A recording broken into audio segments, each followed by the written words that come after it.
Ladies and gentlemen, we're live from the Ballsbridge Hotel for the launch of the Lidl Ireland Comortas Peil Paidi O'Shea in association with EJ Menswear. On stage tonight, Kerry legends Micheal Kieran Donaghy, Eileen Lawler, Billy Keane, Dublin legend Lindsay Davey, and two of Kildare's finest, Dermot Early, and first, Mr. Joe Molloy.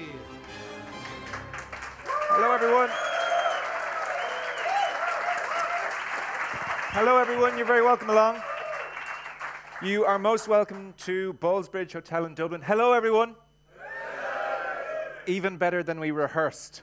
Fantastic, wonderful. As you know, today marks the launch of the 2019 Lidl Comortas Peil Paidi O'Shea. So the launch has been going on all afternoon. It's now in its 30th year, and this year GAA clubs from the UAE, from Scotland, from England, and 17 counties across the 4 Irish provinces will descend on the Dingle Peninsula. It's on from the 15th to the 17th of February. For more information, paidioshea.com is where you need to go. The tournament is in association with EJ Menswear, with the Kerry County Council Tourism Unit and Lee Strand Milk. Now, to celebrate the launch, we have some really special guests. So you can give them all a round of applause as a whole when they come up onto the stage. We have, with his 4 All-Irelands, recently retired, Kieran Donaghy, 8 Munster Championships, 3 National Leagues, 3 All-Stars, Footballer of the Year in 06. We have a man who did his first commentary for Radio Éireann, as it was then, in 1949, which is just a bit ridiculous. But it's wonderful to have him here, Micheal. And we have a friend. Actually, do you know what? I think Micheal gets a round of applause individually, doesn't he? Yeah.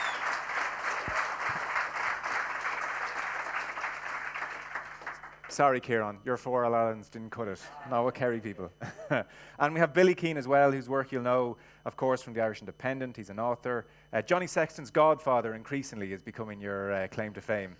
He's rather good. I used to be John B. Keane's son, but now I'm Johnny Sexton's godfather. Yes. Used to be John B. Keane's son, now Johnny Sexton's godfather. So they are our 3 Kerry men for the time being. Will you give them a warm welcome, please, up on stage?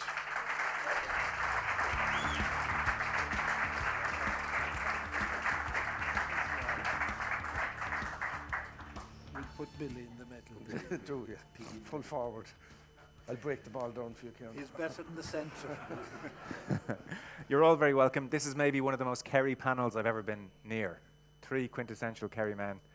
You all know each other, I presume, one way or another, do you? Now, who's this fellow? I'm corner forward here to Donaghy.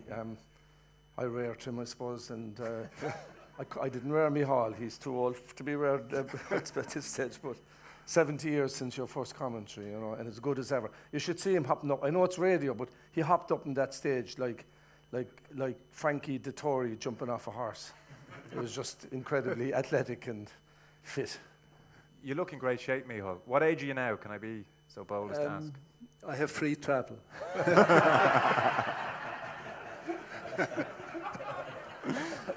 He has free travel since 1947, all Ireland. You look to be in great shape, moving well. Are you still active? Yeah, well, I never took anything too seriously. And I think that's a good recipe for anyone. Enjoy everything. Don't be anxious about it. Look forward to it with joy, sort of. And that's my gospel. Did you always have that attitude to your career and to your commentaries? Did you always look forward to them? I did. You know, I was very easygoing.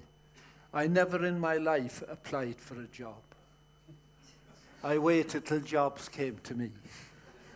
And thankfully, they always came to me. So things like that, I got away with a lot. You know. But there was nothing better, I think. There's no better life than being involved in sport and having it for a long number of years, talking about players from different counties, those that won All-Irelands, those that never won. I saw a lot of counties winning for the first time. There's nothing like that. And you know, it goes on year after year, getting better and better. It keeps the country going. All types of sports are good, but we have a preference for the games that were there, you know. Hurling in particular, over 1,000 years ago, the hurling was there. The football was invented. Modern football was invented in 1884. Before that was a wild, rugged, rural game, you know, too dangerous to have it official. And that was put to bed. The new football took over then, and whether it's getting better or worse, we don't know, but it's still there anyway. It sure is. You talk about an easygoing attitude. Kieran Donaghy famously has a very easygoing attitude to sport. Yeah, no, I discovered that man. Is that right? Yeah, Micheal was a selector on the Underdogs. They called me in, so yeah, I know Micheal a long time. He launched my book a few years ago. Very close friend, a guy I always look forward to seeing, whether it be a Munster final or a league game or an All-Ireland final. He might say 5 or 6 words to you, but you just feel at ease walking away from him. And I played golf for the first time with him about 4 or 5 months ago, and you'd be asking what age he is after seeing him hitting the golf ball, because I'm now his hitting birth cert is definitely lying because how well he's hitting the golf ball. But yeah, no, look, an honour to be. Could to I have him as a disturb friend. him and say that Yes. golf tells your age? And I got that from a great rugby commentator, Bill McLaren. He used to do rugby for the BBC. I met him several times when he came over. He sent me a copy of his autobiography, and very early in it, it says, golf finds you out. You hit the ball, but you meet it much sooner than you anticipated. And to make matters worse, those with you stand aside assuming this has to be yours. So that's the way it goes. It gets harder and harder, but still enjoyable. Great. And do you get out and golf much? Not as much as I'd like. Yeah. Okay. Yeah. What kind of golfer is Kieran Donaghy? Oh, keep it. Don't play him for money. Play with him for a bit of fun, excitement. But don't dare even. I wouldn't put €1 on. He's a hustler. Yeah, he's a winner. He's a winner. He always was. We That's heard. why Yeah, sorry. Underdogs. That's why I said the number one on this team has to be. I told the other selectors, Kieran Donaghy. And I mentioned his name that time to a few people in Tralee. They said, he's a junior footballer. That's because I was. But they came looking for him then. What did you think you were around the Underdogs time?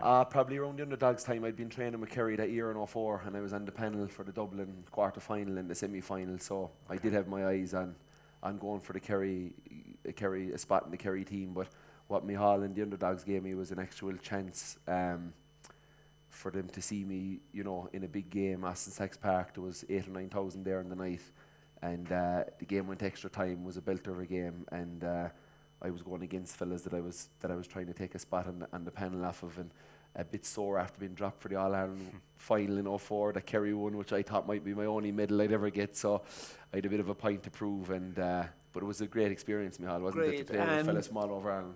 And the Underdogs, they beat the Kerry team, who were the All-Ireland champions at the time, beat them in Tralee. It was a wonderful night. They talk about sports psychologists, and that night on the way into the game, we left Earl of Desmond. I'm sure a lot of the fellas from all over the country, Donaghy, from the top to the bottom, we'd fellas from everywhere, and we were going on the bus on the way in. And you talk about sports psychologists, and visualization is a big thing now, but this was 2004, there wasn't too much of that. But we sat into the bus, and the lights went out, and over the radio, the speaker, a tape was put in, and it was Micheal and Hurtig doing a live commentary of the Underdogs in Kerry with 5 minutes to go, and the Underdogs were down 3 points. And he mentioned every player on the team, every sub that came on. They all did something magical in that 5 minutes, however it happened. And the Underdogs won by a point in the last minute. And there's goosebumps coming up in my neck talking about it now, but we came off the bus that night, and I'd say if you asked every fella on that panel what they felt like after that, just his voice, because we all listened to it, and how recognizable it is and how magical it is. And he was in full flow now, and I could see him in the studio by himself with the list of players, and he was winging it, and it was unbelievable. The comeback, the scores kicked from 70 yards, and there was massive balls caught in the middle of the field, and backs thundering and shouldering 4 or 5 Kerry fellas out of the way. And so it was brilliant. That's amazing. Yeah. Whose idea was that? Having the Underdogs. No, you doing the commentary on the bus. I know, just to get them thinking about it. So was it your idea? Yeah. Yes, 5 And minutes left to play. Kerry and Dublin in the 2019 final. Kerry. Kerry, by the way, if anyone is listening, this is Billy Keane, this is not the real Micheal. And the score is Kerry 5-17, Dublin 3 points. All I know on the ref, he'll probably give me 8 penalties in the next few minutes. We're here to celebrate the launch of the Comortas once again. We just heard before we came on air there, Micheal, that you've been pretty much at every launch. It's now into its 30th year and going strong. Billy, you knew Paidi well? Yeah, we were very close friends, I suppose. He came to join me in St. Michael's College in Listowel because St. Brendan's in Killarney, where he was studying, I think they probably were thinking of making a priest out of him, which was never going to happen. So he made the transfer to Listowel, where his brother Micheal was living, and we were at school together, and we walked home from school every evening. We never won anything because the school was too small.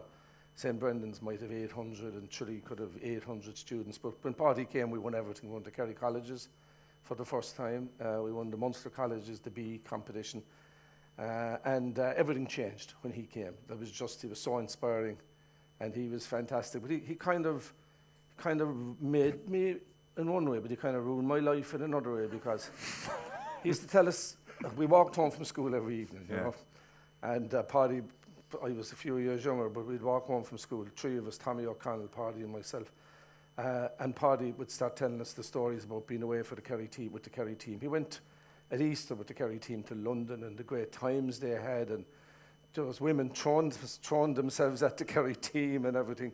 So I came home with my school bag, and I remember well, my dad was upstairs in the sitting room, and he was watching This Is Your Life. And we just come back from train, and I went in with my school bag, and my father said, "What's wrong with you?" And I threw the bag in the corner, and I said, "I'm getting out of this town the first chance that I ever get." Because I thought I wasn't living. I said, "I've no life," I said, compared to Paidi. I'm still there. And is it true that you almost became part of the setup when Paidi became manager? I still don't know what I was. It was 97. You finished up as assistant manager of the Kerry team. I was something a bit lower than that on the scale. I was kind of a psychologist, really, or some kind of a psychologist. And do you have any psychological? Do you have any training in that field? No, none whatsoever. Right. But I had to treat myself on many occasions, so I think I was ideally qualified from that point of view. Self-diagnosis, and no, he asked me to go to the Canaries for winter training. I remember there was a man in the county board gave a big speech, and he says, "Lads, we're going over here now for a bit of bondage." But, so I went over, and we trained for about an hour one day on the beach. It was Gran Canaria, Playa del Ingles. If there was a rougher spot ever put in there, God has said to make it. But anyway, we went for a run on the beach, and we kind of wandered into the nude beach section. There was a big nude beach there, and there was it was kind of a gay nude beach. Fair play, each to his own. I'm mad about the gay people, voted yes and everything. I had an uncle, he was a small bit gay, the best of luck to him. But anyway, we wandered into the nude beach, and the lads all kept their clothes on. But anyway, then this fella, at the time there was a German soccer team in Gran Canaria, and they were training for the winter. And they were zipping around the place. So this fella with a camera comes over to me, and he says, who is this team? And I said, Borussia Mönchengladbach. I said. But no, I got involved with him for the year. And what were you doing? I don't know, I told you. I scouted a few players from him. Mostly, I think he was a great man for superstition, and in the year we played together in St. Michael's, we never lost a match, so maybe that was it. We were good friends as well.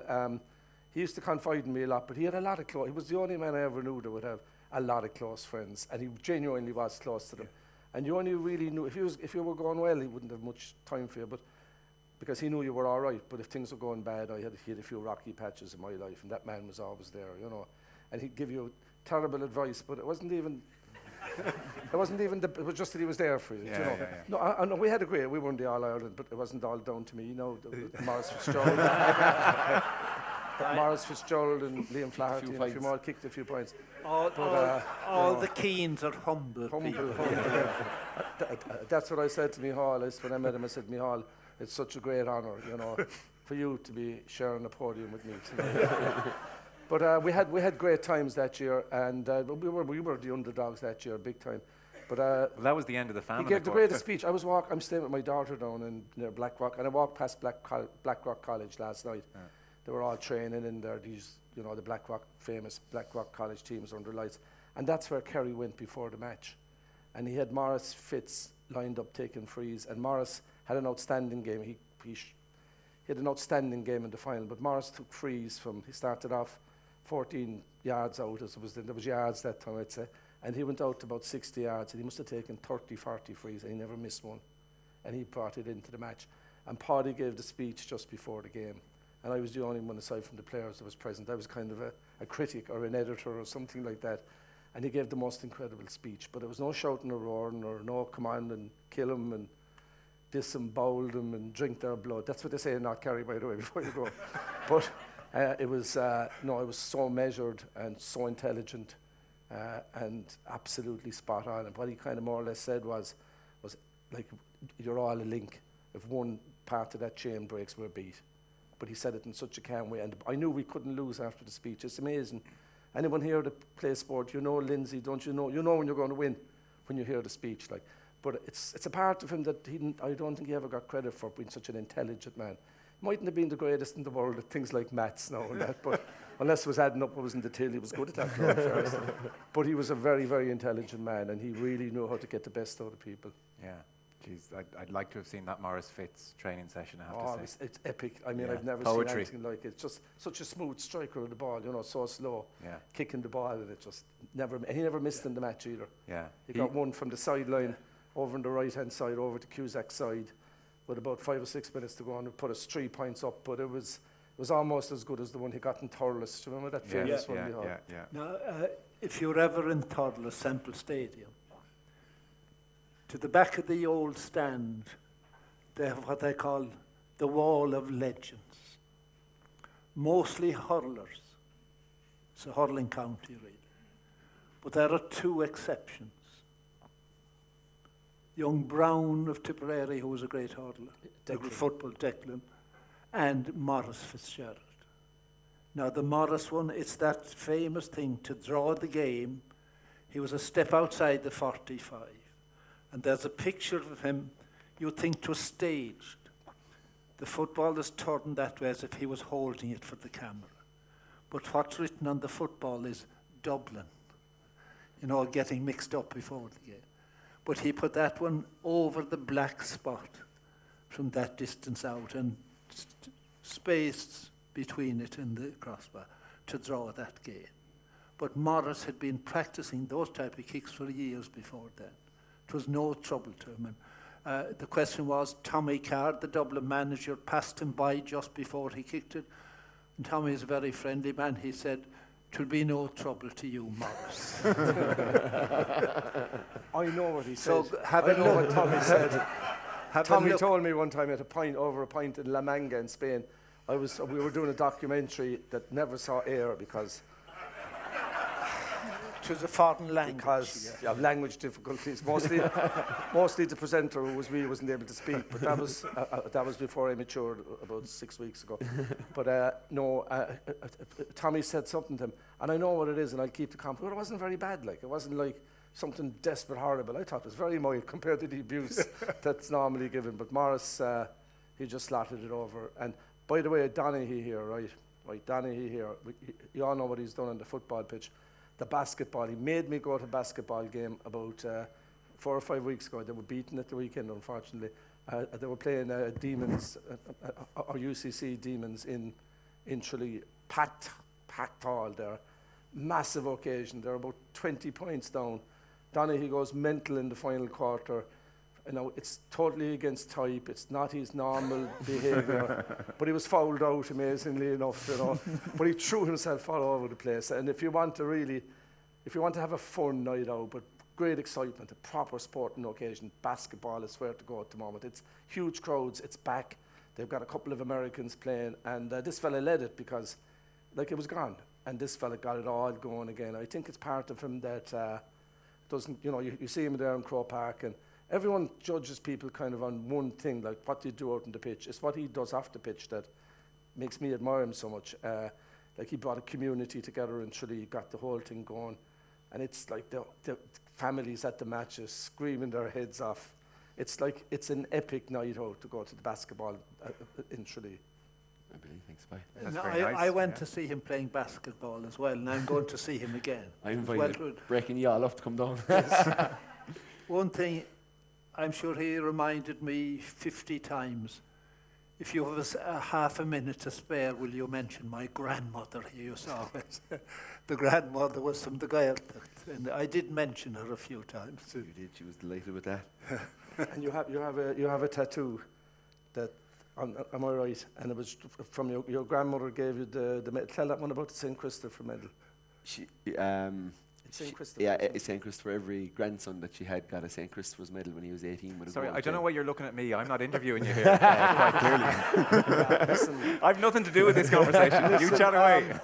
We're going on a bit of a tangent, lads, but bear with us. No, she got us a St. Christopher's medal, and every one of the grandchildren. And I'd be a great man for losing things, you know.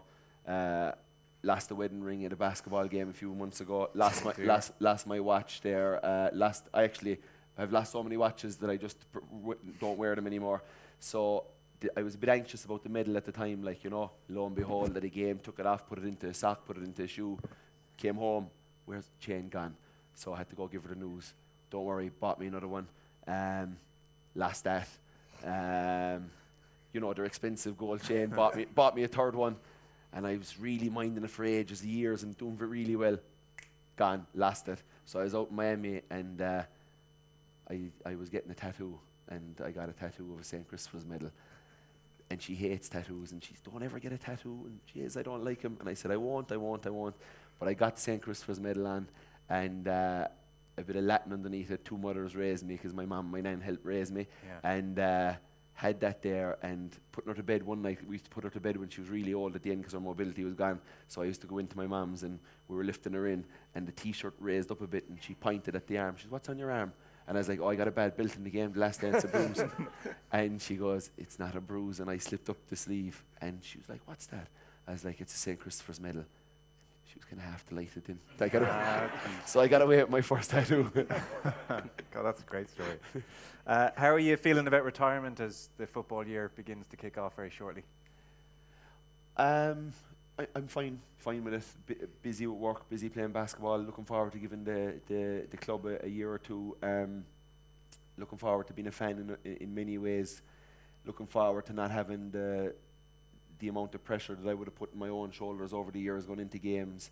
I felt that the full forward position always kind of carried a bit of extra pressure that I never really had when I was a midfielder. I could kind of just get on ball and blend away, but I always felt there was a bit more heat in the full forward position, and I was there for most of my career. So looking forward to not having that weight on my shoulders. And of course, am I going to miss it? Absolutely. Am I going to miss coming over the Shot Mountain, coming into Killarney for a Munster final and cars parked on the side of the road? Absolutely. Am I going to miss an All-Ireland final? If Kerry can get into one this year, of course I will.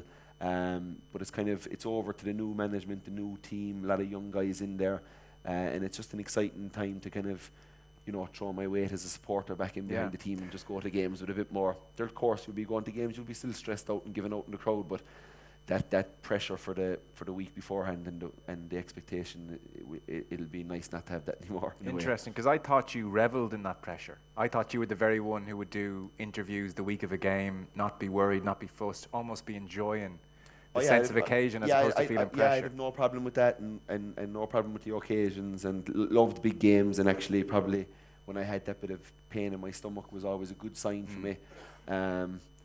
But it's especially when you start getting older and you know the years are running out, and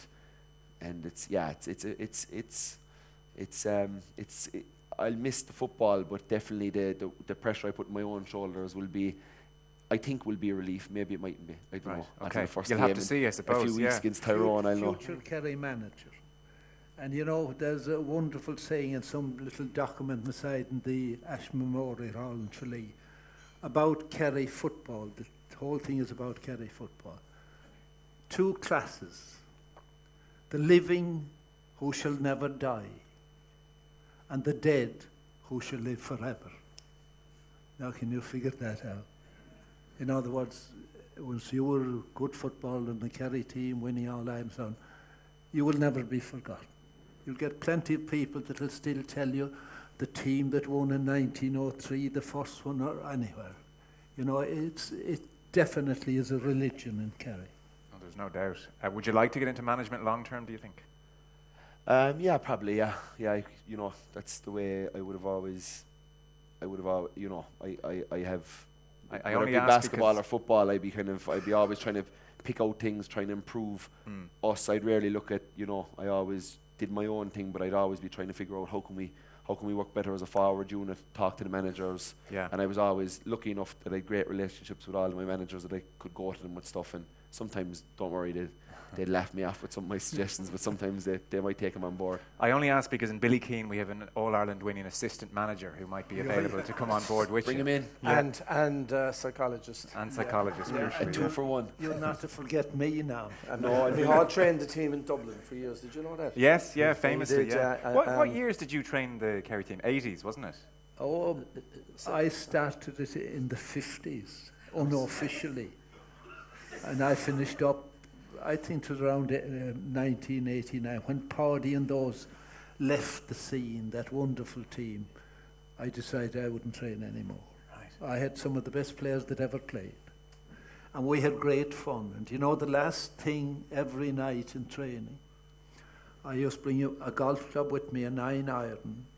We'd place it on the white line at the corner flag. You had to be within a certain distance of the line to be the winner. It wasn't the longest always. It was which one would be a certain distance but nearest to the line. And Jack O'Shea used nearly always win it. Of course you did. Now, Jack O'Shea, you may never have heard. He played in 8 All-Ireland finals. He won 7 of them. And he played in every minute in every game in all those 8. And he was never injured. You know, you get players that are not prone to injury. You get others and they get injured even tying the laces. You know, the extremes are there. I knew a doctor that did a study of the Dublin minor team of 1995, and Jason Sherlock came out as, he showed me the DVD, I launched it for him. He was the type of player that will never be injured, he said. Right. He had the dead opposite then, that will be so plagued by injuries that he'll have it given up about 23 years of age. Yeah. And it turned out that way. Yeah.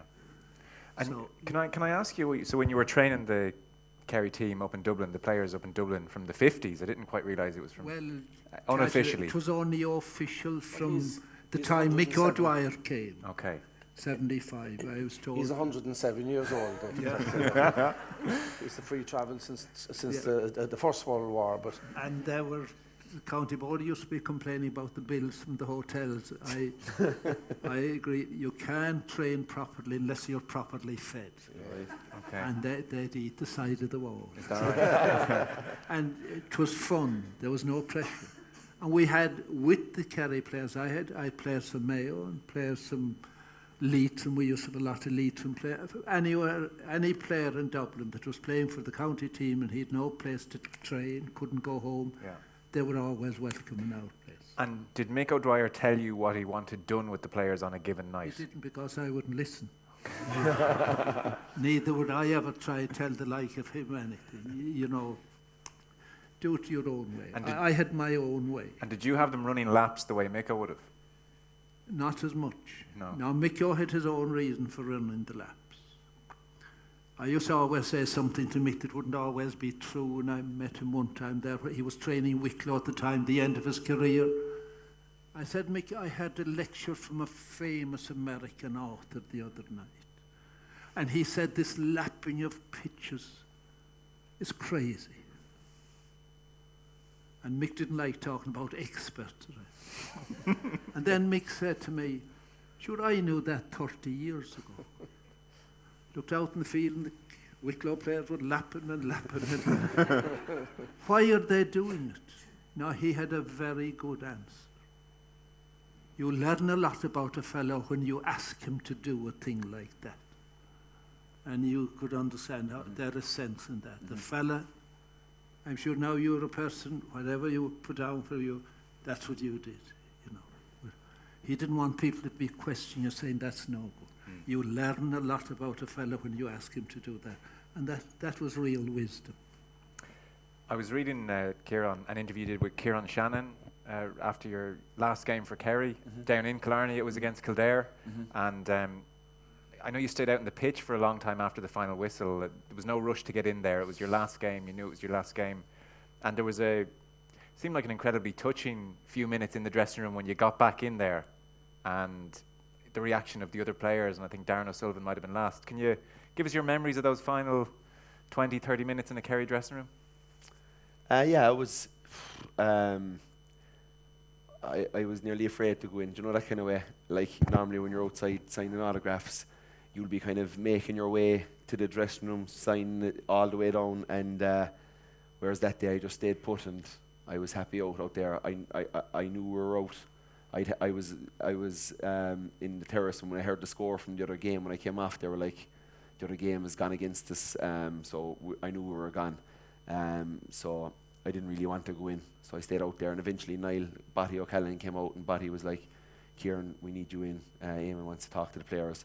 So I jogged in, and Eamon gave his news then, like, which kind of, you know, and then, yeah, I suppose I was so late in there. The boys had showered, and Todd Damon had done his interviews. The boys were ready to go. I was fully in the gear still. And yeah, a lot of the guys came up to me, and there wasn't much words, but I knew they were. No, in fairness to me, I always sat right inside the door to the right, so they kind of had to pass me going out. So maybe even if they didn't want it, they still came over. But no, most of them came over, like, you know, and it was just, there wasn't much words. It was just firm handshakes and hugs and that kind of stuff. And yeah, and Darren was kind of similar to me. He was, you know, we talked during the year. I knew he was thinking about retirement. And yeah, it was me and him were the last two bodies in the dressing room. And you know, Darren has been an unbelievable player for Kerry, an unbelievable captain as a youngster in 2009, and he struck fear in teams with his speed. And we always had good banter. We worked together for a long period in Ulster Bank. We're very good friends today. We had a great relationship, and it was gas how it worked out that the two of us were the last two out. And I suppose that was the only time I let the emotions out, because he was letting them out. And it was look, we're there together soldiering for, you know, 15 years, played in 8 finals, you know, won four All-Irelands, and all the ups and downs that come with a career. And it was a nice moment for the two of us, and nice, but kind of also as the door closed behind you on the way out, you knew that was going to be it for me being a player in a dressing room. So it was something that I knew was kind of coming all summer, but I was hoping that it'd be maybe Croke Park, and maybe after winning in All-Ireland. That's the dream. That's what made me come back. That's what all the work was for. But you know, you got to take what you get sometimes. And but it was a nice way to finish too in Killarney with my own people around me, and my wife and 2 kids at the game and stuff. So it was nice. Yeah. Now, Darren was born in London, and he was, I think, 12 years of age when he came to Kerry. He was with Tottenham Hotspur, I think. QPR, yeah. Or QPR was. I wouldn't be that well up in the different soccer, but he was a very good soccer. And he scored a great soccer goal in Croke Park one day. But he really took the Gaelic really seriously and was an outstanding player for a good number of years. But then he learned it late, maybe played a bit of it for the Gaelic club in London. But I'd say the father and all them, the wish was to come home with the ambition he might get on the Kerry team sometime. You know. Well, he sure did. We're here obviously launching the Comortas Paidi O'Shea, the Peil Paidi O'Shea, and we're talking all things Kerry. I suppose just before we wrap this particular section, it just struck me, it's probably appropriate because Wishy Fogarty passed away 2 months ago, and I'm sure he loved, you know, this kind of stuff and the event down in the Dingle Peninsula. And yeah, I've heard you do many interviews with him. Kieran, I'm sure you have as well. I heard you on Terrace talk many a night. Micheal. Now, we want to understand Kerry. There's a great welcome in Kerry for players from other counties, and a lot of them wandered there. And you'd be surprised when Kerry were going for 5 in a row like Dublin are now. going for 5 in a row. And Seamus Darby scored the most famous goal in GA history to deny Kerry the 5 in a row. But Seamus is very welcome in Kerry. And he started going there. Things didn't go well for him after scoring that goal. It went to the head maybe and lost a lot of money and took to the drink and all that. And then I remember getting down early one morning. I was staying in the Imperial Hotel in Tralee. Got up early for breakfast, and who was sitting there but Seamus? He told me he was starting a new job as a rep, and I decided I'd come to Kerry. And he got great business there. I even saw him not too long ago. I was down at a county final. Who did I see sitting about 4 rows ahead of me in the stand? I wasn't working the same day. He was there, Seamus Darby. I was curious, did he have a cousin playing? I went down and asked him, what interest have you here today? I'm guest at the county board to pick the man of the match. And I think that's a good attitude. When games are over, they're over, they don't change. Micheal O'Dwyer was a great man after a failure. Keep looking forward. Nobody won the next one. I often had him saying, nobody won that next one out there yet, and you could see them even before the winter was out, getting ready for the next one. The ones that were won don't matter to the real sportsman. It's the challenge. Mm-hmm. So that's the way things go. And Seamus Darby, I met him quite recently down, launching a book on the club, wrote club. 8 of them won All-Ireland medals. And they had a big night and wrote a book about, that gave the details about a wonderful night. And it didn't finish until morning. No, if you go to Offaly, that's the way it is. Is that right? Yeah. I remember being down there at the night a bar was opened up in the Tullamore Court Hotel. And I launched it because it was a bar, the Furlong Bar. The Furlongs, who played football for Offaly for a good few years, won All-Irelands. That's where their farm was. That's where their home was. Sold the land, and the bar at the hotel was built there. And I came home without my coat. Didn't know that till the following day, and I wasn't drunk or anything like that. Rang up about 2 o'clock the day, and I got a reception. I said, I left my coat somewhere around. Will you have a look around? And I could hear it was noisy, and I said, you must be having a wedding or something. No, she said, last night didn't finish yet. 2 o'clock in the day. That's Offaly. Great people. Yeah, no doubt. I think the sound system that is down there, Weeshy Fogarty was just someone I wanted to touch on as well. Yes. And I know you would have been interviewed by Weeshy plenty of times. People in Kerry raised on him calling the action. Yeah, he was a special Kerry man and held in very similar regard to Micheal. He would be quintessential Kerry and a guy that I always loved dealing with, always loved talking to. He was very passionate about Kerry, and you could really tell that when he was in full flow and commentary and Kerry were going well. He was a very happy man, and maybe it wasn't going well, a referee or two be blamed, even though he was a ref himself. But he was brilliant. Another fella that I often went and said, listen, if you're doing the game today, give my grandmother a shout. She's at home; she can't make it. So she listened to Terrace Talk. Terrace Talk is an unbelievable radio show. Yeah. I know you've talked to Weeshy about it before. That famous bit of him talking to you about the mountains over the stadium in Killarney, and he was unbelievable and a tough loss for Kerry people the way it happened. And he was sick a while, and we weren't sure what was wrong, and we were always kind of wondering how he was and all that. And it was a big shock and a huge crowd at his funeral. But you'd expect nothing else from the amount of people he touched with his generosity, the stuff he'd done with the past captains, being a referee, the way he'd gone around. And you could always go to him with stuff. And I went to him might have gone to him about a basketball game. Can you give us a shout out in Terrace Talk? And he'd bring you in. And then if he ever rang me about anything, there was never a problem with me doing anything for him. But he was an unbelievable Kerry man and a big loss to Kerry, and I'm sure to his family and very close friends. Okay, and very he well won said, a few junior All-Ireland medals, and he was sub-goalkeeper for Kerry for a good number of years. His next-door neighbour, a forward that got injured at 19 years of age, Johnny Quality, brilliant forward, liked the gooch. He couldn't run They didn't know how to operate properly on knees in those days. I'm talking about the 50s. But he went into goal and he won a few All-Irelands in goal as well. But she was the sub-goalie. He was the referee. He was the first man to give out a black card, or was it a red card? Experimental. And coming towards the end of the match, he said they experimented with one game in Kerry, which Sunday, I don't know what year it was. And the match was nearly over and he wouldn't like giving a card, but he said, I better give one. And he said, the next person that will come near me with the ball. He did that. He was a great character. Yes, yeah. And a strange thing now, he didn't meet many people after being diagnosed with an illness. To the very end, changed his phone number and everything. I'd love to have gone to see him, and so would a lot of people, but he wanted people to remember him as he was. Not as he would be, you know, maybe going down fairly rapidly. But he was a great character, and he's missed, of course, and he'll be spoken about too. Yeah, well, it was worth doing that this evening.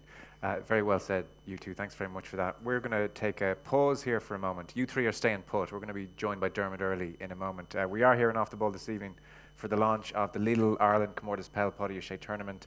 It's in association with EJ Menswear, Kerry County Council Tourism Unit, and Lee Strand Milk. As I'm sure you know at this stage, it runs from the 15th to the 17th of February on the Dingle Peninsula.